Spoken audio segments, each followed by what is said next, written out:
Let's go over here to the board. Okay. Over here, Gordon and I have a breakdown of the hierarchy of the Chinese government. At the top, you see Hu Jintao and Mr. Wen Jiabo. Now, tell me the difference. One is the premier and one is the president. What's the difference between these two positions? Well, he's the supreme ruler of China. This guy is the head of government. In China, being the head of the party is the big deal. He's the head of the party. He's the head of the government. Economic problems, his bailiwick. But this is the guy who has really got the power. Okay, now these 9 men, though, run China. This is called the Standing Committee, right? These 9 men are the Politburo of China. Is that right? Now, how do they get their positions? Why do these 9 guys run the country? We don't know. No. You know, essentially, this is a top-down system. He got his job because Deng Xiaoping 2 decades ago said that Jiang Zemin would succeed him and that Hu Jintao would succeed Jiang Zemin. So essentially, a dead guy, 20 years ago, picked him to be the ruler of China. So we know that these leadership positions are somewhat inherited, appointed, and we know that the missing man, Xi Jinping, is scheduled, within a few weeks? Right. To take this position? Right. Yeah. And right now he's gone missing. This is important because he doesn't want him to be his successor. Hu Jintao wants this jerk to take over.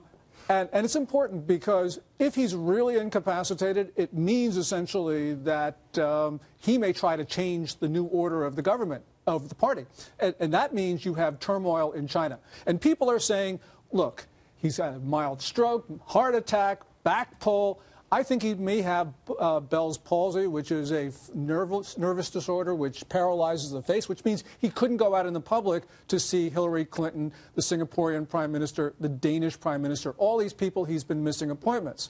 But this is where it becomes Richard III if Shakespeare were Chinese. Because that's not the only theory on Because missing... that's not the only theory. There's another theory, that Hu Jintao wanted to undermine Xi Jinping, and the way he did it was he started an investigation against this guy. This is a man we've talked about in this program several times. Bo Xilai, a provincial governor, was a provincial governor in China. Let's throw that up real quick, because under this standing committee of Politburo that runs China, there is a world of governors across China that run these provinces. We can put up a map that shows this. This shows what the provinces, where these governors come from. Bo Xilai was the governor of one of these provinces. Is that right?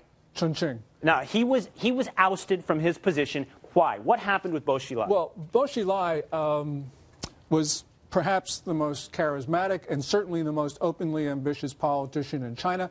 And essentially what that meant was these guys like sort of collective, bland leadership. Here was a Mao Zedong in the making, and they said they were going to get rid of him. And I think Hu Jintao sort of used Bo Xilai's investigation to undermine Xi Jinping. So come March, he loses his job, he's gone. But this guy, who's really tough, Zhou Yongkong, in charge of internal security, decides to retaliate. And the rumor is that this month he ordered a hit. He ordered a hit on Xi Jinping. Now, why would he do that? Because he's buddies with Bo Xilai? Bo Xilai. But he ordered the hit because Xi Jinping turned on Bo Xilai this year, though he was an ally last year, was an adversary this year. And also, he ordered the hit on this guy who was in charge of the investigation. Now, all of this sounds really crazy, but He Guochang hasn't been seen in public since August 28th. And I'm willing to say, look, yeah, it sounds like a really sort of wild, outlandish idea, but the point is until he surfaces in public alive, we really have to keep open all the possibilities. And that really means China could be in turmoil. Okay.